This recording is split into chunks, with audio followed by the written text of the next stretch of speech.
নমস্কার আমার প্রিয় শ্রোতা বন্ধুরা, আমি সুদর্শন বরাবরের মতো হাজির হলাম আজকের এই অল ডে সাসপেন্সের পর্দায় সম্পূর্ণ নতুন একটি সিরিজের প্রথম গল্প নিয়ে। আজ থেকে আপনারা এক্সক্লুসিভলি অল ডে সাসপেন্সের পর্দায় শুনতে পাবেন পাঁচু ঠাকুরের গল্পের সিরিজ।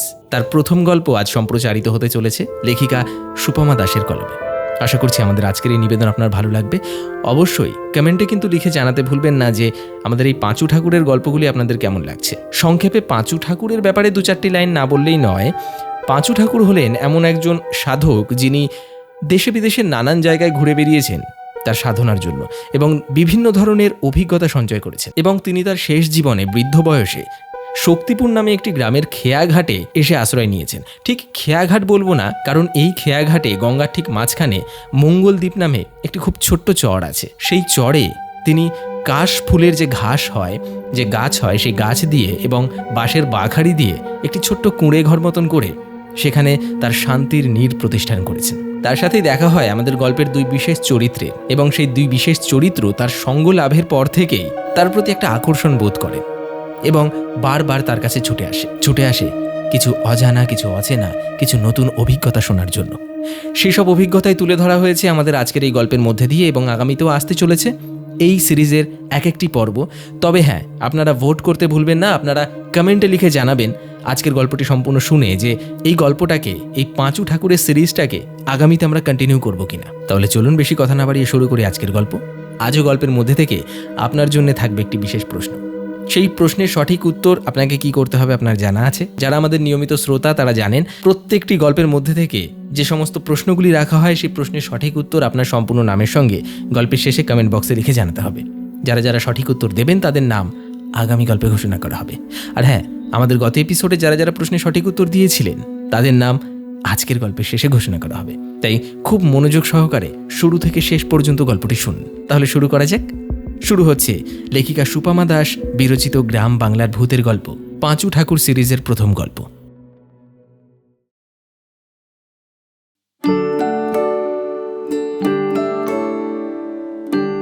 গঙ্গাবক্ষ যেখানে দ্বিধা বিভক্ত হয়ে দুদিকে চলে গেছে, ঠিক সেই মোহনার বুকে জেগে উঠেছে এক বিস্তীর্ণ নিঃসঙ্গ ভূখণ্ড, মঙ্গলদ্বীপ চর। জনশ্রুতি আছে এই চরের মাটি যেমন উর্বর, তেমনই এর চারপাশের বাতাস এক অদ্ভুত মায়ায় ঘেরা।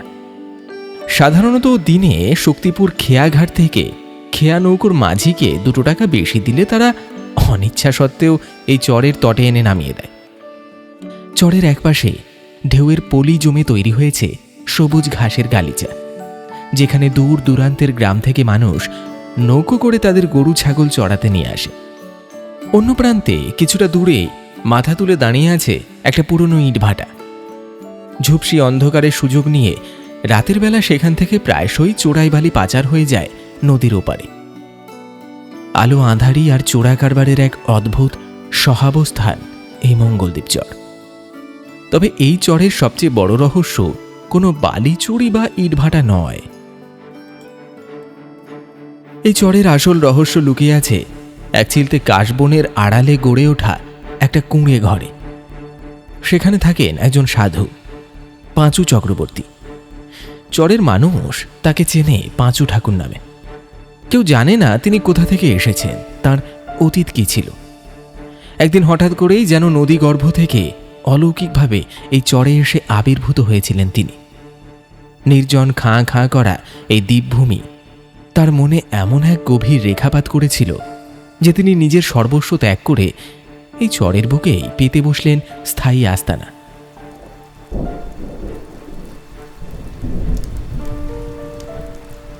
আজকে সন্ধ্যাটা অবশ্য অন্যরকম।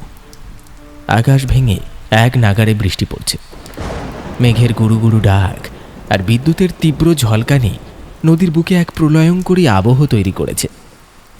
গঙ্গার ঢেউগুলো ফুঁসে ফুঁসে আছড়ে পড়ছে চরের বালিতে। এই দুর্যোগের রাতেও সাধারণ ভাড়ার চেয়ে 4 টাকা বেশি গুনে দিয়ে শক্তিপুর ঘাট থেকে খেয়া নৌকায় চেপে এই মাঝখানের মঙ্গলদ্বীপ চরে এসে হাজির হয়েছে 2 ব্যক্তি, পাঁচকড়ি ঘোষাল এবং গোবিন্দচরণ পাল। কয়েকদিন আগে এই পাঁচু ঠাকুরের মুখ থেকে একটা অদ্ভুত কাহিনীর খসড়া শুনেছিল তারা।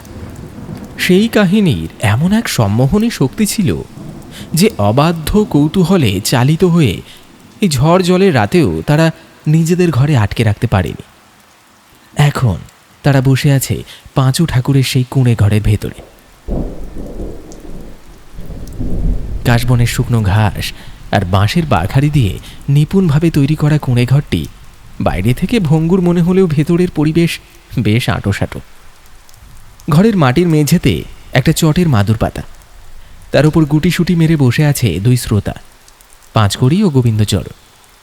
বাইরে বৃষ্টির জল কাশের চালের উপর আছড়ে পড়ার একটা একটানা খসখস শব্দ হচ্ছে, যা ঘরের ভেতরের নীরবতাকে আরো ঘনীভূত করে তুলছে।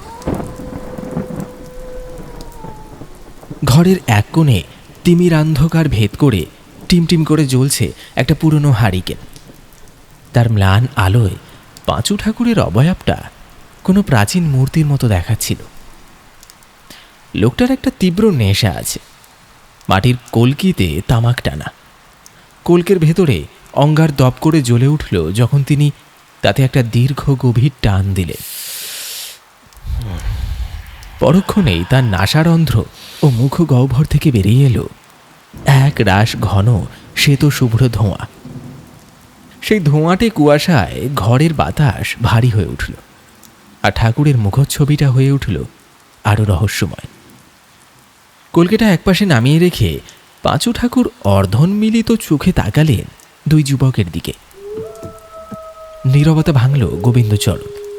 স্বভাবটা তার একটু চঞ্চল, তাছাড়া ইদানিং লেখার প্রতি একটা তীব্র ঝোঁক তৈরি হয়েছে তার। গোবিন্দচরণ জামার খুঁটে চশমাটা মুছতে মুছতে বলল,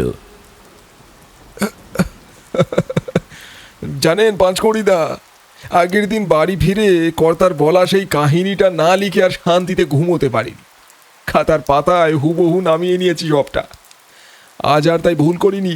এই যে এই যে এই এই এই সঙ্গে একটা আস্ত ডায়েরি আর নতুন দোয়াত নিয়ে এসেছি। আজ ঠাকুরকে ছাড়ছি না, একটা জম্পের গপ্প কিন্তু শুনতেই হবে। পাঁচকড়ি ঘোষাল একটু মৃদু হেসে বলল, তোমার তো লেখার ব্যারাম হে গোবিন্দ, কিন্তু ঠাকুর যদি আজ মুখ না খোলেন। পাঁচু ঠাকুর ধোয়ার আড়াল থেকে একটু উদাসীন হাসলেন। তার কণ্ঠস্বর গম্ভীর অথচ শান্ত, যেন দূর থেকে ভেসে আসা কোনো মন্ত্রধ্বনি। তিনি বললেন, এই মঙ্গলদ্বীপ চরে এমনি সময় তো কোনো ভালো মানুষ আসে না বাবাজি।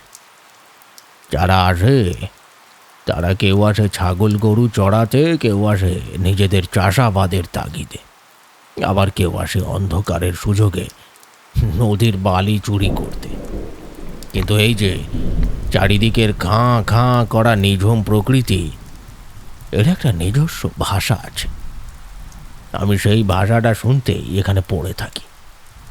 তবে ইদানিং তোমাদের এই দুজনের আনাগোনা, এই গল্প শোনার ব্যাকুলতা আমার আমার বুড়ো বয়সের একাকিত্বে বেশ একটা ভালো লাগার ছোঁয়া দিয়েছে, তাও অস্বীকার করব না।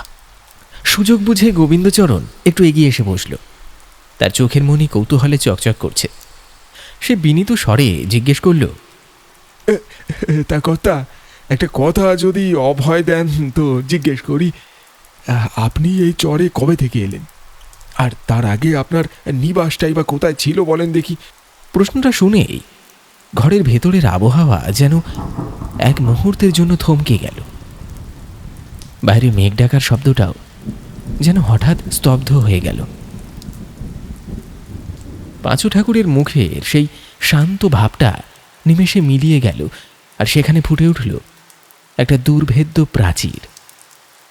তিনি সরাসরি কোনো উত্তর দিলেন না, শুধু ডান হাতের ইশারায় বাইরের অবিশ্রান্ত বৃষ্টির দিকে ইঙ্গিত করে বললেন,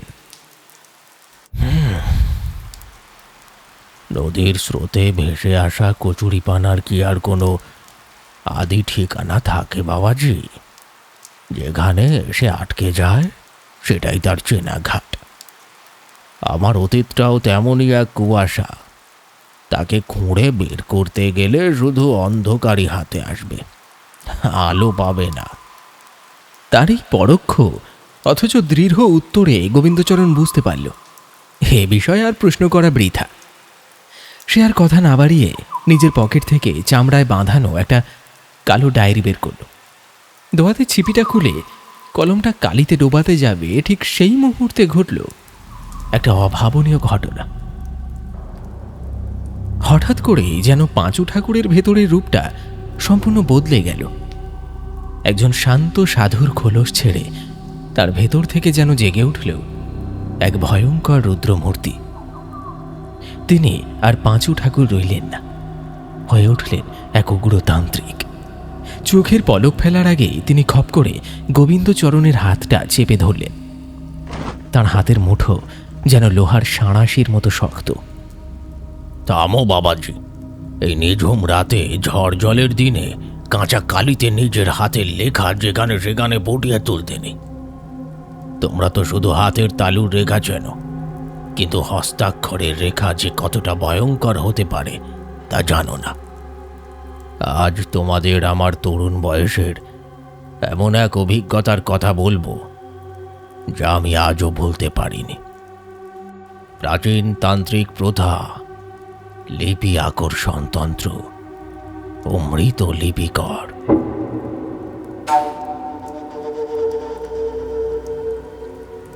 শব্দগুলো উচ্চারণ করার সাথে সাথে ঘরের চারিদিকে যেন একটা অদৃশ্য কাঁপন দিয়ে গেল। পাঁচকড়ি আর গোবিন্দচরণের শিঁড় দাঁড়াবে একটা শীতল স্রোত নেমে গেল। তারা বুঝতে পারল তারা সাধারণ কোনো লোকগাথা শুনতে আসেনি। ভয়ে এবং তীব্র উত্তেজনায় তারা দুজনে মাদুরের ওপর আরো জাঁকিয়ে বসল। বাইরে ঝড় বৃষ্টির দাপট যেন তাদের মন থেকে সম্পূর্ণ মুছে গেল। তারা এক দৃষ্টি তাকিয়ে রইল সেই পাঁচু ঠাকুরের দিকে। পাঁচু ঠাকুর ধীরে ধীরে গোবিন্দচরণের হাতটা ছেড়ে দিলেন। তারপর ঘরের মাঝখানে টিমটিম করে জ্বলতে থাকা সেই হারিকেনের আলোর দিকে অপলক দৃষ্টিতে তাকিয়ে রইলেন। তার চোখের তারা স্থির। মনে হলো তিনি যেন এই মুহূর্তেই বর্তমানে সেই কাশ বনের কোণে ঘর ছেড়ে বহু বছর আগের কোনো এক অন্ধকার অতল অতীতে ডুব দিলেন।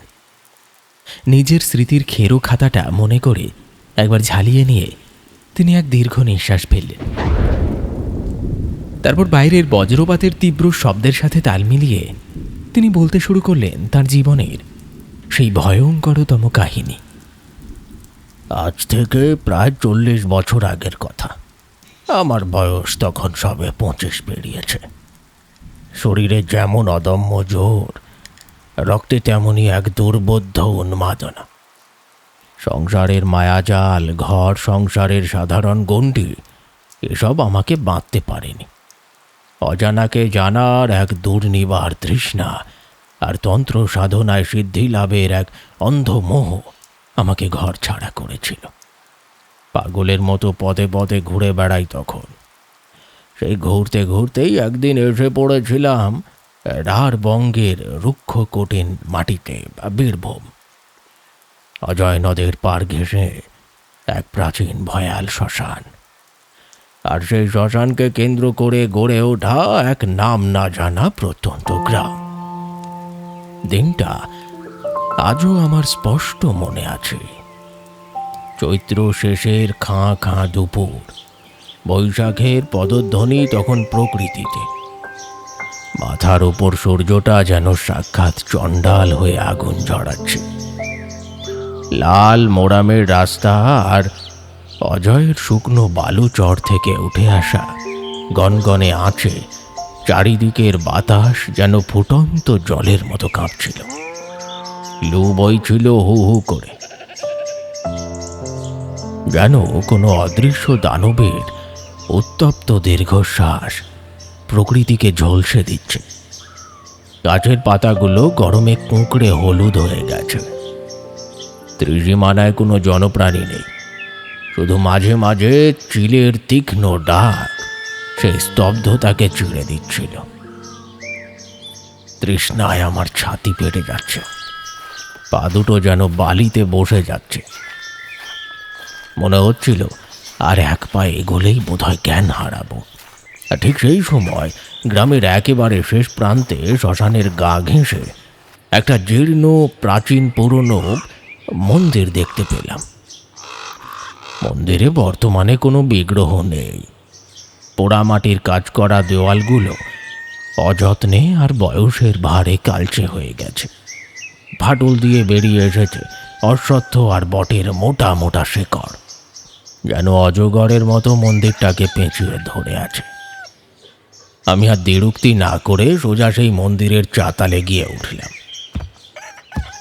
ভেতরটা স্যাঁতস্যাঁতে অন্ধকার, কিন্তু বাইরের ওই নরক আগ্নির চেয়ে অনেক বেশি শীতল। আমি নিশ্চিত ছিলাম এই খাঁ খাঁ দুপুরে এমন একটা পরিত্যক্ত জায়গায় ধারে কাছে কোনো মানুষ থাকতে পারে না। পিঠের ঝোলাটা একপাশে নামিয়ে রেখে চাতালের একটা ধুলো মাখা কোণে পিঠ ঠেকিয়ে চোখ দুটো বুজে একটু জিরিয়ে নিচ্ছিলাম। কতক্ষণ চোখ বুজেছিলাম জানি না। হঠাৎ একটা অদ্ভুত শব্দে আমার তন্দ্রাটা ভেঙে গেল। শব্দটা খুব জোরে নয়, কিন্তু এই শ্মশানের নিস্তব্ধতায় সেটা বড় বেশি স্পষ্ট। খসখস খসখস, যেন শুকনো পাতার উপর দিয়ে কোনো সাপ এঁকে বেঁকে চলেছে। চোখ মেলে তাকাতেই আমার শিরদাঁড়া দিয়ে একটা ঠান্ডা স্রোত নেমে গেল। বুকের ধকপকানিটা এক লাফে যেন কয়েক গুণ বেড়ে গেল। মন্দিরের সবচেয়ে অন্ধকার কোণটায়, যেখানে গর্ভগৃহের নিকষ কালো ছায়া এসে পড়েছে, সেখানে একজন মানুষ বসে আছে। আমি হতবাক। আমি যখন চাতালে উঠেছি, পুরো মন্দিরটা আমার চোখের সামনে ছিল। আমি হলফ করে বলতে পারি তখন ওখানে কেউ ছিল না, একটা কাকপক্ষীও না। তাহলে লোকটা এলো কোথা থেকে? মাটির নিচ থেকে ফুঁড়ে উঠল নাকি নাকি মন্দিরের ছাদ থেকে চুপি চুপি নেমে এলো? নানান এলোমেলো চিন্তায় আমার মাথার ভেতরটা ঝিমঝিম করতে লাগলো। চোখ সরু করে অন্ধকারের দিকে তাকালাম। একজন বৃদ্ধ মানুষ, পরনে একটা মলিন ফতুয়া আর খাটো ধুতি। লোকটার মুখমণ্ডল অদ্ভুত রকমের শান্ত, অত্যন্ত সৌম্য। প্রশস্ত কপাল, টিকালো নাক, ঠিক যেন কোনো প্রাচীন টোলের অগাধ পণ্ডিত। কিন্তু তাঁর চোখ দুটোর দিকে তাকাতে আমার গায়ের রক্ত যেন জল হয়ে গেল। বৃদ্ধের দুটো চোখই ছানিতে সম্পূর্ণ ঢাকা। মনি বলতে সেখানে কিচ্ছু নেই, শুধু একটা ঘোলাটে ধবধবে সাদা আস্তরণ। লোকটা সম্পূর্ণ অন্ধ, কিন্তু আশ্চর্যের বিষয় সেটা নয়। সবচেয়ে অদ্ভুত আর গা ছমছমে ব্যাপার হলো লোকটার হাতের কাজ। তার সামনে মেঝেতে রাখা একটা ছোট মাটির পাত্র। সেই পাত্র থেকে এক ধরনের উগ্র বুনো ভেষজ কালির গন্ধ ভেসে আসছে। বৃদ্ধের ডান হাতে ধরা একটা পুরনো খাগের কলম। তিনি সেই কলমটা বারবার সেই মাটির পাত্রের কালিতে ডোবাচ্ছেন, আর তারপর শূন্য বাতাসে অদৃশ্য কোনো এক কাগজের উপর দ্রুত গতিতে হিজিবিজি কি যেন লিখে চলেছেন। তার হাত চলছে অবিরাম শূন্যের বুকে, যেন কোনো এক অদেখা লিপি খোদাই করছেন তিনি। আর তার সাথে সাথে তার ঠোঁট দুটো খুব দ্রুত ভিড় ভিড় করে নড়ছে। না, তেমন কোনো শব্দ বেরোচ্ছে না, কিন্তু মনে হচ্ছে কোনো প্রাচীন মন্ত্র বা অজানা কোনো ভাষা এক নাগাড়ে আউড়ে চলেছেন তিনি। আমার চোখের সামনে ঘটা এই দৃশ্যটা এতটা অবাস্তব আর ভুতুড়ে ছিল যে আমি কয়েক মুহূর্তের জন্য নিজের অস্তিত্বটাই ভুলে গেলাম। তারপর আর কৌতূহল চেপে রাখতে পারলাম না।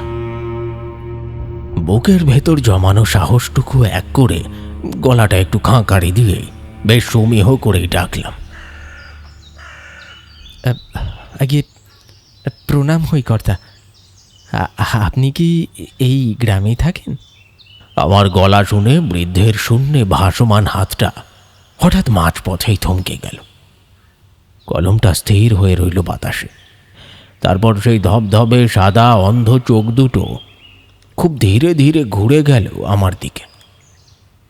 চোখের দৃষ্টি নেই, কিন্তু আমার মনে হলো তিনি আমার অস্তিত্বের একেবারে ভেতর পর্যন্ত যেন ওই অন্ধ চোখ দিয়েই পড়ে ফেললেন।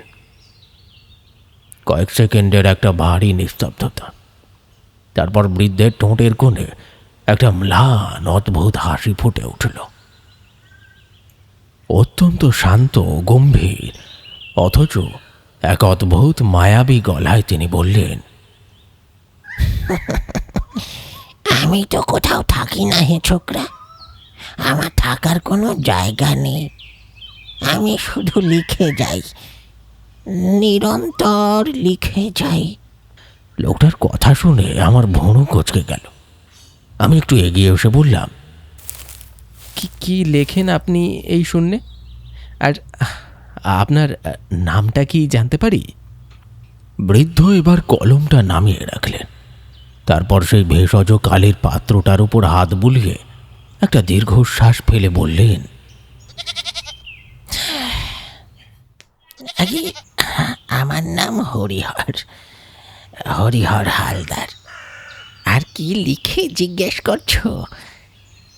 আমি সেই কথাগুলোই লিখি যা এই বাতাস আমাকে ফিস ফিস করে বলে যায়। কথাগুলো শেষ করেই হরিহর বাবু আবার তাঁর সেই খাগের কলমটা তুললেন এবং শূন্য বাতাসে আবার শুরু হলো তাঁর সেই অদ্ভুত অবিরাম লিপিকর্ম। আমি বাক রুদ্ধ হয়ে মন্ত্রমুগ্ধের মতো দাঁড়িয়ে রইলাম সেই জীর্ণ শিব মন্দিরে।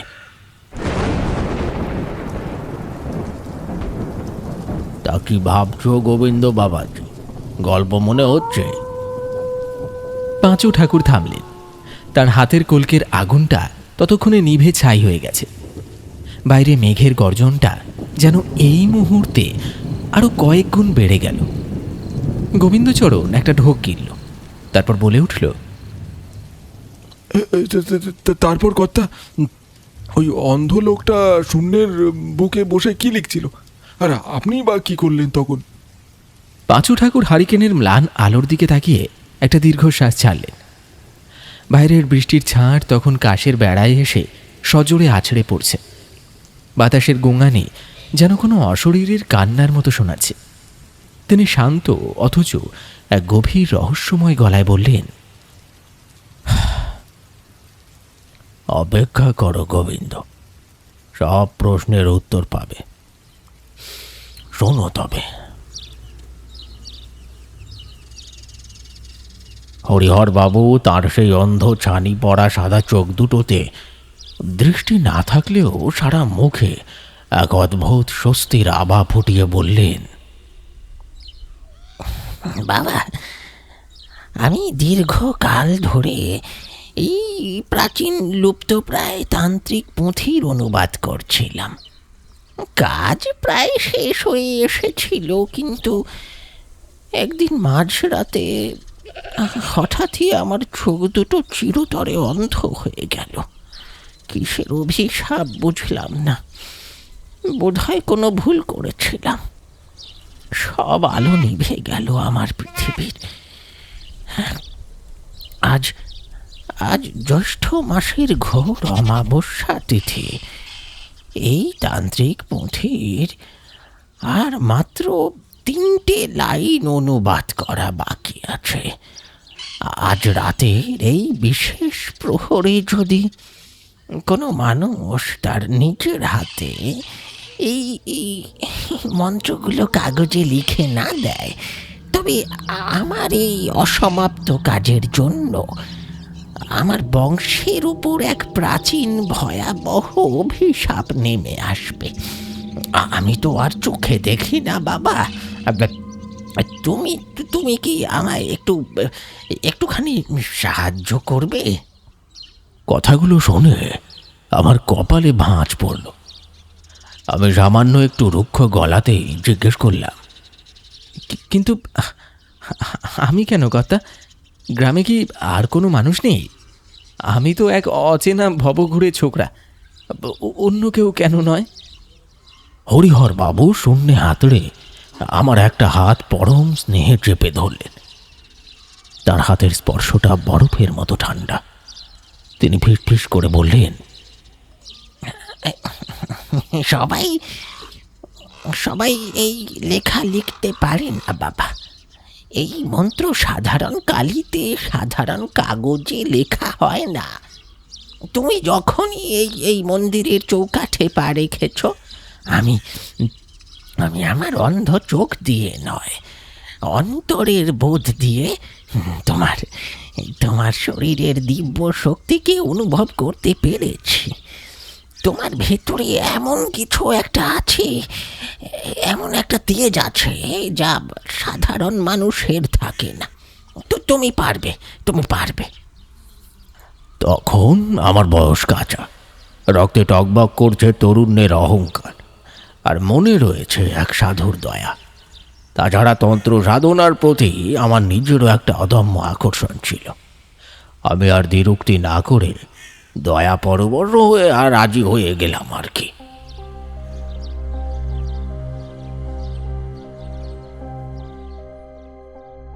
দিনটা হরিহর বাবুর সঙ্গে ওই চাতালে বসে তন্ত্র আর শাস্ত্রের নানান গূঢ় গল্প করেই কেটে গেল। দুপুরের গনগনে রোদ যখন একটু পড়ে এলো, তখন তিনি আমাকে নিয়ে চললেন তার নিজের ডেরায়।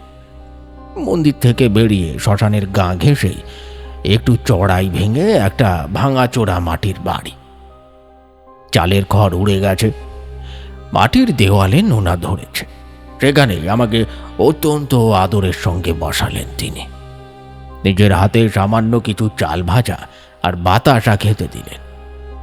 আমি তখন ক্ষুধার্ত, তাই অমৃতের মতো খেয়ে নিলাম। এরপর ধীরে ধীরে পশ্চিম আকাশ লাল করে সূর্য ডুবল, আর তারপরেই গ্রামের বুকে নেমে এলো এক দম বন্ধ করা জমাট বাঁধা অন্ধকার। রাঢ়বঙ্গের প্রত্যন্ত গ্রামের রাত এমনিতে নিঝুম হয়, কিন্তু শ্মশান সংলগ্ন এই বাড়ির চারপাশের পরিবেশটা ছিল রীতিমতো গা ছমছমে। মাটির ঘরের ভেতর একটা টিমটিমে হারিকেন জেলে আমাদের বসার ব্যবস্থা হলো। বাইরে নিঝুম মাঝরাত। একটু আগেই একদল সব যাত্রী বল হরি হরি বল ধ্বনি দিয়ে মরা পুড়িয়ে শ্মশান থেকে ফিরে গেছে। তাদের চিতার আগুনের হলকা আর পোড়া কাঠের গন্ধ তখনও যেন বাতাসে ভাসছে। একটু দূরে বাঁশবাগান থেকে থেকেই শেয়ালের প্রহর গোনা তীক্ষ্ণ ডাক ভেসে আসছে, যা রাতের এই নিস্তব্ধতাকে আরো বেশি ভুতুড়ে করে তুলেছে।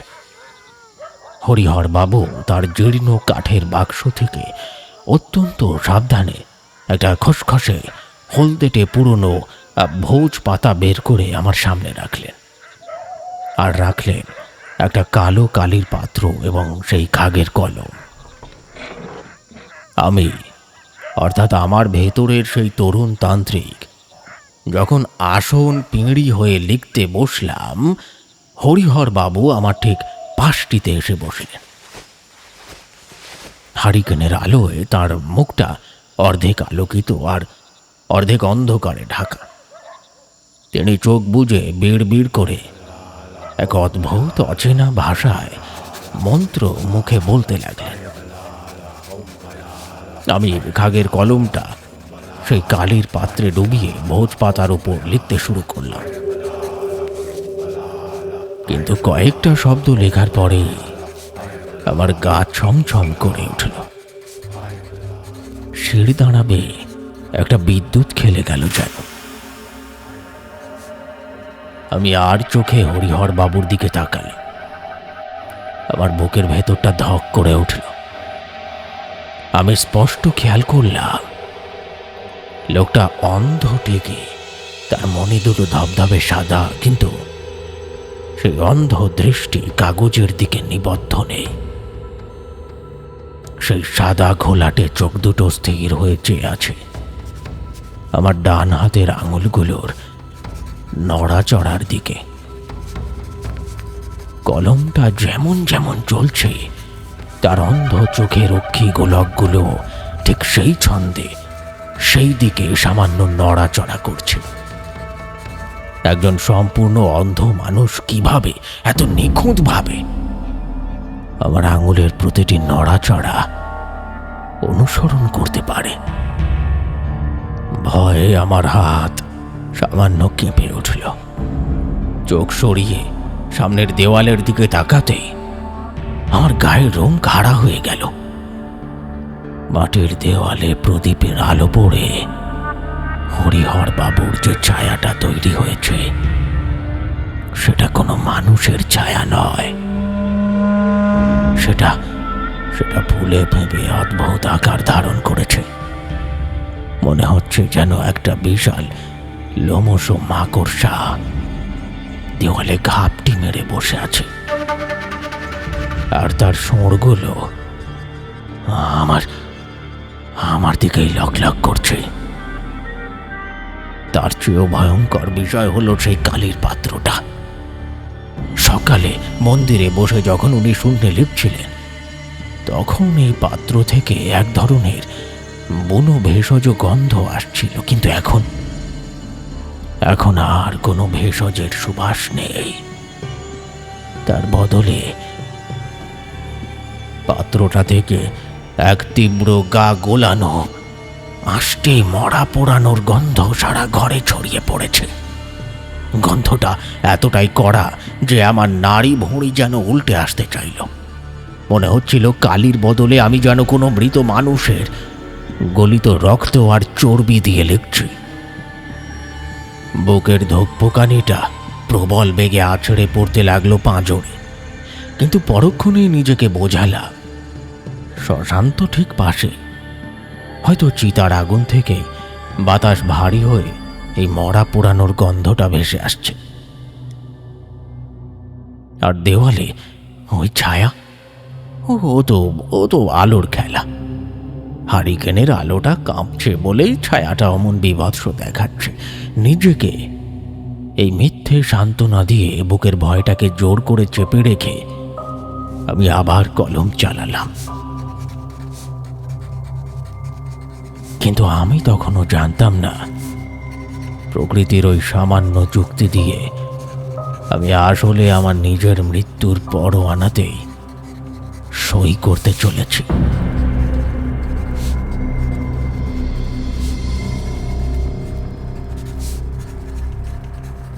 তার বলা মতো আমি যেই শেষ শব্দটা লিখলাম, হরিহর বাবু খপ করে আমার ডান হাতটা চেপে ধরলেন।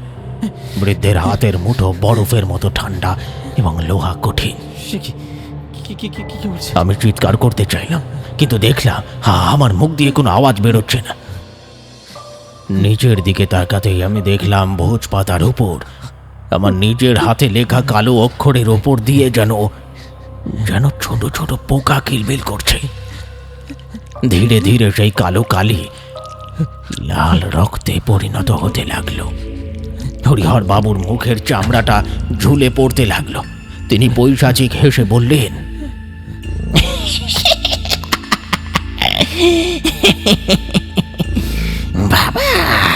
বাবা পাঁচু, তোমার হাতের লেখার রেখা ধরে তোমার জীবাত্মা এখন আমার এই খাতায় বন্দি হচ্ছে, আর তোমার এই জোয়ান শরীরটা এবার আমার হবে। আমি টের পেলাম আমার নিজের ডান হাতটা অবশ হয়ে আসছে এবং সেই কালির রেখা বেয়ে একটা অদৃশ্য ঠান্ডা স্রোত আমার বুকের দিকে এগিয়ে আসছে। আমার আত্মাটা যেন শরীর থেকে টেনে বের করে নেওয়া হচ্ছে। আমার মস্তিষ্কের স্নায়ুগুলো তখন বিপদের তীব্র সাইরেন বাজাচ্ছে। মরা পোড়া গন্ধে আমার শ্বাস আটকে আসছে। আর ঠিক সেই চরম মুহূর্তে যখন মনে হচ্ছে আমার নিজস্ব কোনো অস্তিত্ব আর অবশিষ্ট নেই, আমি যেন এক অদৃশ্য সুতোর পুতুল, তখনই মনের এক নিভৃত কোণ থেকে বিদ্যুৎ চমকের মতো একটা স্মৃতি ভেসে উঠল। আমার ভৈরবানন্দ গুরু গৃহত্যাগের পর যখন তার কাছে দীক্ষা নিয়ে তিনি আমার ঝুলিতে একটা বিশেষ জিনিস দিয়েছিলেন, একটা প্রাচীন রুক্ষ একমুখী রুদ্রাক্ষের টুকরো। সাধারণ রুদ্রাক্ষ নয়, বহু অমাবস্যার নিশীথে শ্মশানের চিতাগ্নি আর গোপন মন্ত্রে প্রাণ প্রতিষ্ঠা করা এক সিদ্ধ মাদুলি। গুরু বলেছিলেন, যেদিন দেখবি মৃত্যুর চেয়ে ভয়ঙ্কর কোনো মায়া তোকে গ্রাস করতে আসছে, যেদিন নিজের তন্ত্রবিদ্যাও হার মেনে যাবে, সেদিন এই রুদ্রাক্ষ তোকে পথ দেখাবে। এ হলো সাক্ষাৎ মহাকালের কবচ। আমার ডান হাত তখনও যন্ত্র চালিতের মতো হরিহর বাবুর সেই অভিশপ্ত মন্ত্র লিখে চলেছে। কপাল বেয়ে ঘামের ঠান্ডা স্রোত নামছে। আমি বুঝতে পারছিলাম এই লেখার শেষ আঁচড়টা পড়া মানে আমার পরম আয়ু শেষ, আর ওই অন্ধ পিশাচের মুক্তি। আমি আর এক মুহূর্ত নষ্ট করলাম না। দাঁতে দাঁত চেপে শরীরের শেষ বিন্দুতক স্নায়বিক শক্তিকে একজোট করে আমার বাঁ হাতটা সন্তর্পণে ঢুকিয়ে দিলাম কাঁধের ঝুলির ভেতর। আঙুলের ডগায় ঠেকল সেই খসখসে রুদ্রাক্ষের টুকরো। মুঠোর ভেতরে সেটা চেপে ধরতেই আমার শিরদাঁড়া দিয়ে যেন একটা গরম বিদ্যুতের প্রবাহ খেলে গেল। আমি ডান হাতের কলমটা সজোরে ছুঁড়ে ফেলে দিলাম। হরিহরবাবু কিছু বুঝে ওঠার আগেই আমি বাঁ হাত দিয়ে সেই রুদ্রাক্ষের টুকরোটা শটান ছুঁড়ে দিলাম আমার সামনে জ্বলতে থাকা প্রদীপের তেলের ভেতর। রুদ্রাক্ষটা তেলের ভেতর পড়তেই ঘটল এক অভাবনীয় কাণ্ড। সাধারণ হলদেটে প্রদীপের শিখাটা একটা প্রচণ্ড হিস হিস শব্দ করে নিমেষের মধ্যে দাউ দাউ করে চলে উঠল। শ্মশানের চিতার চাইতেও এক তীব্র আলোয় গোটা মাটির ঘরটা উদ্ভাসিত হয়ে উঠল। হরিহর বাবুর ছানি পড়া চোখ দুটো সেই আলোর ছটায় যেন ঠিকরে বেরিয়ে আসতে চাইল। তিনি আমার দিকে হাত বাড়িয়ে কিছু একটা বলতে গেলেন, কিন্তু আমি তখন আর সেই ভীতু তরুণ নই। নীল আগুনের তেজে আমার ভেতরের তান্ত্রিক সত্তা সম্পূর্ণ জেগে উঠেছে। আমি এক ঝটকায় মাটি থেকে সেই কালিতে লেখা ভোজ পাতাটা তুলে নিলাম এবং কোনো দ্বিধা না করে সোজা চেপে ধরলাম প্রদীপের সেই নীল শিখার ওপর। কাঁচা পাতা, কিন্তু নীল আগুনের স্পর্শ পেতেই সেটা বারুদের মতো জ্বলে উঠল। আর ঠিক সেই মুহূর্তে হরিহর বাবুর গলা চিড়ে বেরিয়ে এলো এক অমানসিক বিকট আর্তনাদ। সে কোনো মানুষের কণ্ঠস্বর নয়, যেন হাজারটা শেয়ালের বুক চেরা ডাক একসাথে মিলে এক পৈশাচিক রূপ নিয়েছে। আমি দেখলাম আমার চোখের সামনে পাতাটা যেমন পুড়ছে, ঠিক সেই তালে হরিহর বাবুর শরীরটা থেকে গল গল করে বেরোতে শুরু করেছে ঘন কালো ধোঁয়া। তার গায়ের চামড়া, ফতুয়া সব যেন চোখের পলকে মোমের মতো গলতে শুরু করলো। বাতাসে মরা পোড়া গন্ধটা এতটাই তীব্র হয়ে উঠল যে আমার বমি আসার উপক্রম হলো। সে বিকট আর্তনাদের মাঝেই লোকটার শরীরটা হুড়মুড় করে ধসে পড়তে লাগলো। মাংসপেশির চামড়া সবকিছু কর্পূরের মতো উঠে গিয়ে কয়েক সেকেন্ডের মধ্যে আমার সামনে পড়ে রইল একটা শ্যাওলা ধরা বহু শতকের পুরনো মানুষের কঙ্কাল। মাথার খুলিটা আমার দিকে চেয়ে যেন তখনও একটা বোবা হাসিতে ফেটে পড়ছে। আগুনটা এক সময় নিভে গেল। হারিকেনের ম্লান আলোয় আমি পাথরের মতো জমে বসে রইলাম।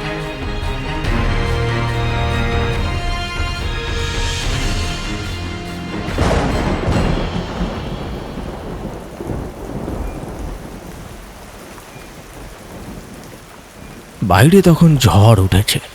শ্মশানের দিক থেকে আসা উদাস বাতাসে ঘরের পুরনো দরজাটা এক টানা ক্যাঁচ ক্যাঁচ শব্দ করছে।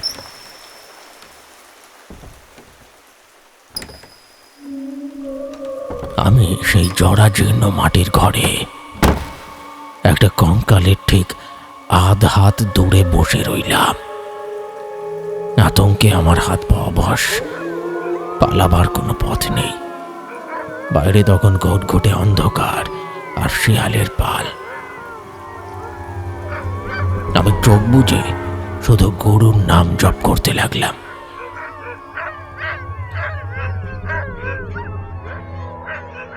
ওইভাবেই মরার সাথে জেগে থেকে পার হলো আমার জীবনের সবচেয়ে দীর্ঘ ভয়ঙ্কর রাত।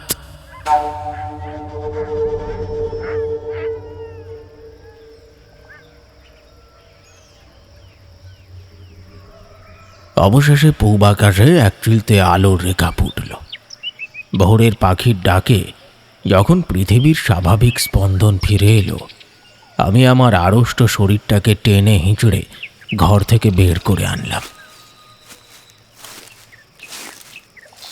ভোরের মিঠে আলো তখন শ্মশানের ওপর ছড়িয়ে পড়ছে। আমি টলতে টলতে গ্রামের মেঠো রাস্তার দিকে এগোলাম, আর ঠিক তখনই দেখলাম গ্রামের দিক থেকে কয়েকজন চাষি কাঁধে লাঙল আর বলদ নিয়ে মাঠের দিকে যাচ্ছে।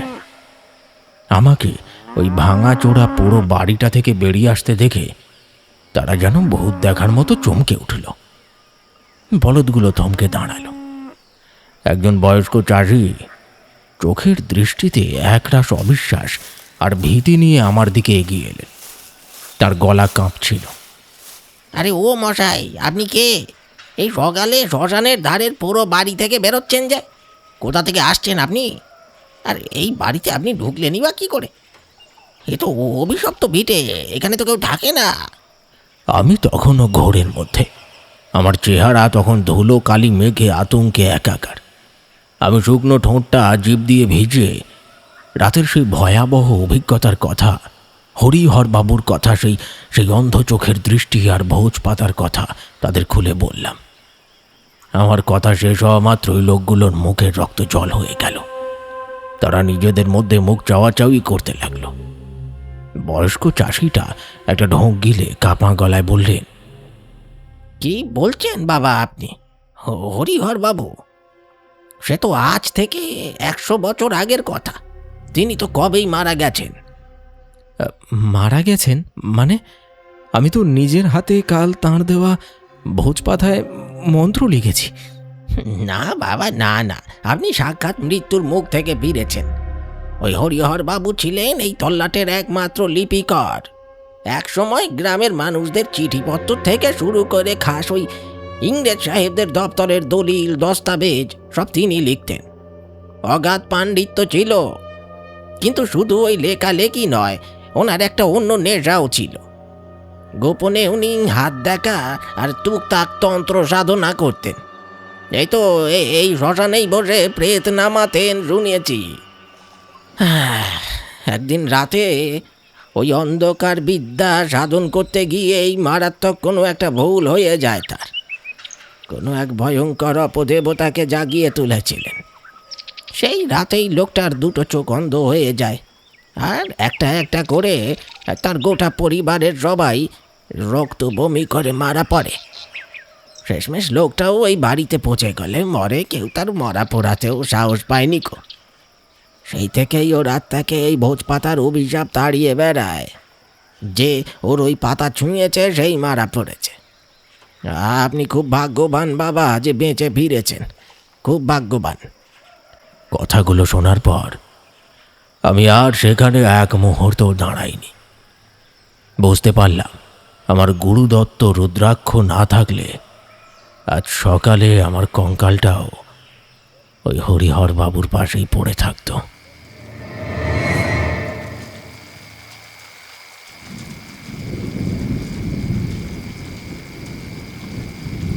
পাঁচু ঠাকুর চুপ করলেন।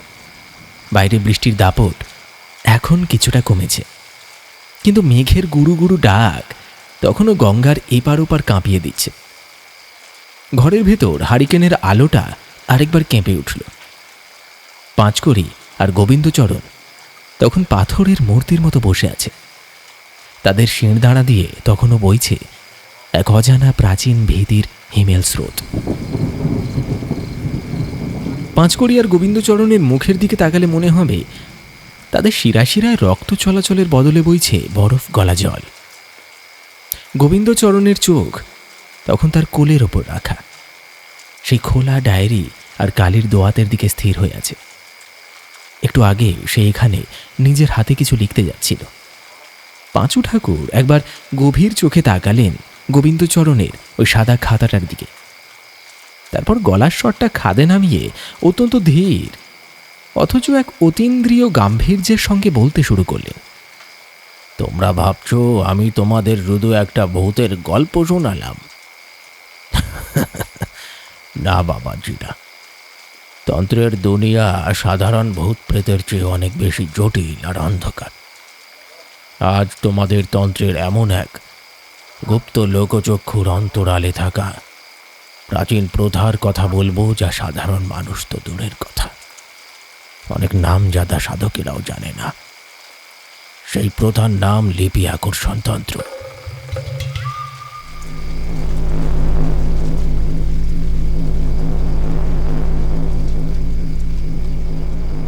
মানুষ ভাবে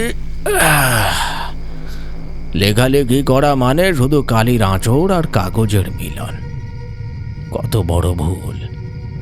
মানুষের হাতের তালুর রেখা যেমন তার জন্ম জন্মান্তরের ভাগ্য নির্ধারণ করে, ঠিক তেমনি মানুষ যখন নিজের হাত দিয়ে গভীর মনোযোগে কিছু লেখে, তখন তার অজান্তে তার শরীরের পঞ্চভূত আর জীবাত্মার একটা সূক্ষ্ম অংশ সেই কালির টানের মাধ্যমে কাগজের ওপর সঞ্চারিত হয়। প্রত্যেকটি অক্ষর, প্রত্যেকটি শব্দ তখন আর নিছক কালি থাকে না, তা জীবিত হয়ে ওঠে। প্রাচীন তন্ত্রে একে বলা হয় লিপি প্রাণ, অর্থাৎ তোমার লেখা আসলে তোমারই আত্মার একটা জীবন্ত প্রতিচ্ছবি। তন্ত্রমতে এমন কিছু মহাশক্তিশালী কিন্তু অতৃপ্ত তান্ত্রিক বা সাধক আছেন, যারা তাদের জীবদ্দশায় কোনো ভয়ঙ্কর সাধনা বা গুপ্ত গ্রন্থ সম্পূর্ণ করে যেতে পারেননি। মৃত্যুর পর তাদের আত্মারা মুক্তি পায় না। তারা সেই অসম্পূর্ণ কাজের তাড়নায় পরলোকে অন্ধকারের মধ্যে ছটফট করতে থাকেন। এদের বলা হয় লিপি পিশাচ। এরা সরাসরি বাস্তব জগতের কোনো কিছু ছুঁতে পারে না, কিন্তু জ্যান্ত মানুষ যখন তাদের কাছাকাছি বসে নিজের হাতে কিছু লেখেন, তখন সেই তাজা কালির আঁচড়ে লুকিয়ে থাকা লিপি প্রাণ তাদের কাছে একটা জলজলে আলোর মতো ধরা দেয়। বাইরে একটা তীব্র বিদ্যুৎ চমকে উঠল, আর সেই নীলচে আলোয় পাঁচু ঠাকুরের চোখ দুটো এক মুহূর্তের জন্য যেন সেই 100 বছরের আগের রুদ্ররূপী ভৈরবের মতো জ্বলে উঠল। তিনি ফিসফিস করে বললেন, সেই লিপি পিশাচরা তখন জীবিত মানুষের ওই তাজা হাতের লেখাকে একটা সেতু বা সাঁকো হিসেবে ব্যবহার করে। কালির সেই রেখা বেয়ে তারা ধীরে ধীরে কাগজ থেকে কলমে, আর কলম থেকে সোজা ওই জীবিত মানুষের শরীরে প্রবেশ করে। মানুষের আত্মাকে সরিয়ে ধীরে তারা দখল নেয় শরীরে। তন্ত্রের ভাষায় এই ভয়ঙ্কর পরিণামকেই বলা হয় মৃত লিপিকরের গ্রাস।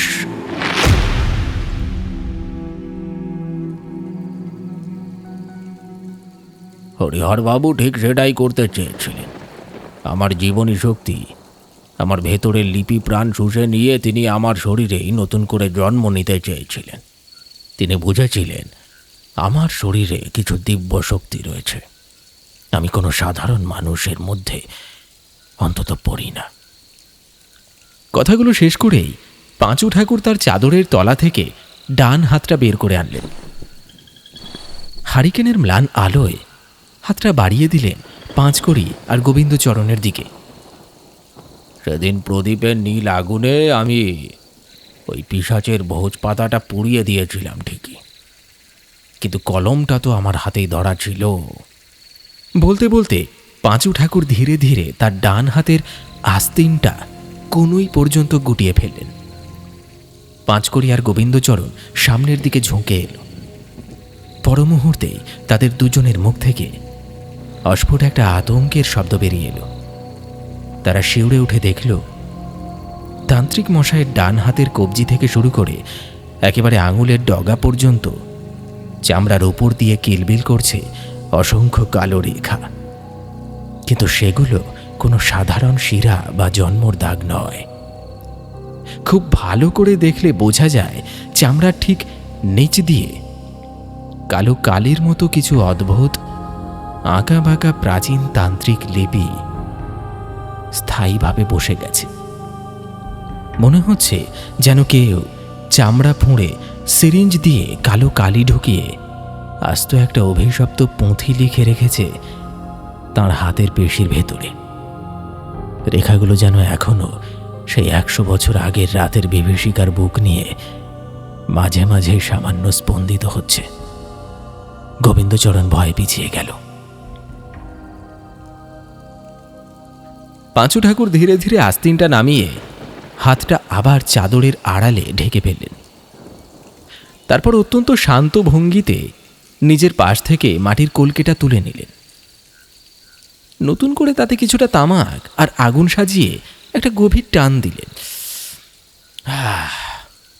কলকের বুক চিরে লাল আগুনটা দপ করে জ্বলে উঠল, আর এক রাশ ঘন ধোঁয়া কুণ্ডলি পাকিয়ে ছড়িয়ে পড়ল ঘরের স্যাঁতস্যাঁতে বাতাসে। ধোঁয়ার আড়াল থেকে পাঁচু ঠাকুরের সেই গম্ভীর উদাস গলাটা ভেসে এলো। গুরুর দয়ায় সেদিন শরীরটা বেঁচে গিয়েছিল বাবাজিরা, কিন্তু ওই মৃত লিপিকরের কালির দাগ আমার রক্তে, আমার অস্থি মজ্জায় আজও রয়ে গেছে। এই দাগ মৃত্যুর আগে মোছার নয়। তাই তো বলি, রাতের বেলা এমন ঝড় জলের দিনে আর অচেনা জায়গায় নিজের হাতের লেখা কাউকে দেখাতে নেই। কখন কোন অন্ধকারের আড়াল থেকে কার মৃত চোখ তোমাদের কালির রেখা বেয়ে তোমার শরীরে ঢুকে পড়বে তা তুমিও টের পাবে না। বাইরে গঙ্গার ঢেউগুলো তখনও আছড়ে পড়ছে মঙ্গলদ্বীপ চরের বুকে। কাশবনের ঘাসে বৃষ্টির একটানা শব্দ, আর কুঁড়ে ঘরের ভেতরে হারিকেনের টিমটিমে আলোয় স্তব্ধ হয়ে বসে রইল দুই শ্রোতা, যাদের চোখের সামনে থেকে বাস্তব আর অতি প্রাকৃতের সীমারেখাটা চিরকালের মতো মুছে গেছে।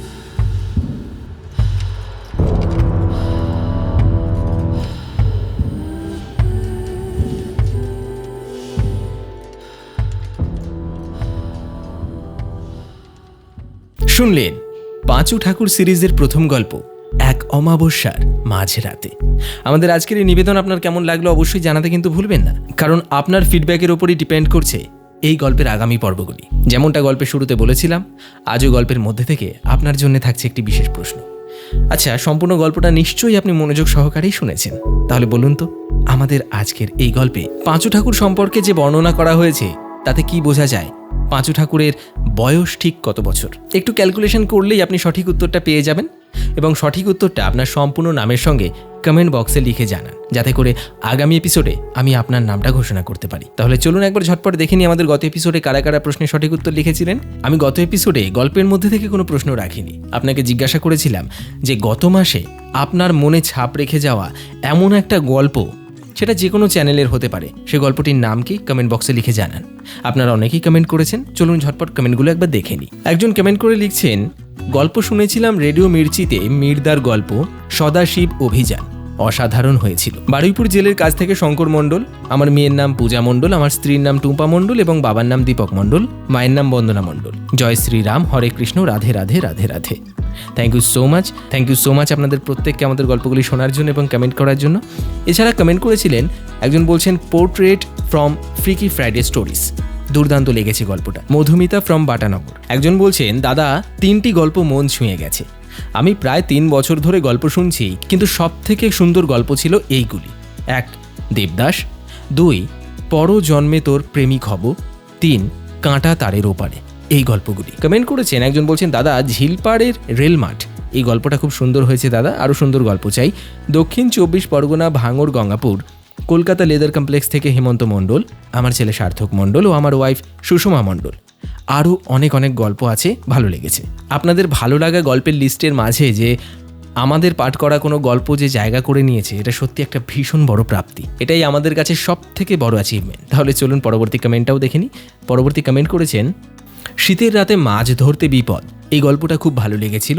আমি ভান্ডারহাটি থেকে জয়ন্তী দাস, তোমার গল্প শুনতে খুব ভালো লাগে। থ্যাংক ইউ সো মাচ জয়ন্তী দাস আপনাকে। এভাবে গল্পগুলি শুনুন, আমাদের সঙ্গে থাকুন। একজন বলছেন কৃষ্ণকান্তের উইল, বিশ্বাসঘাতকের সন্ধানে এবং ভোঁতা, এই 3টি গল্প ভালো লেগেছে।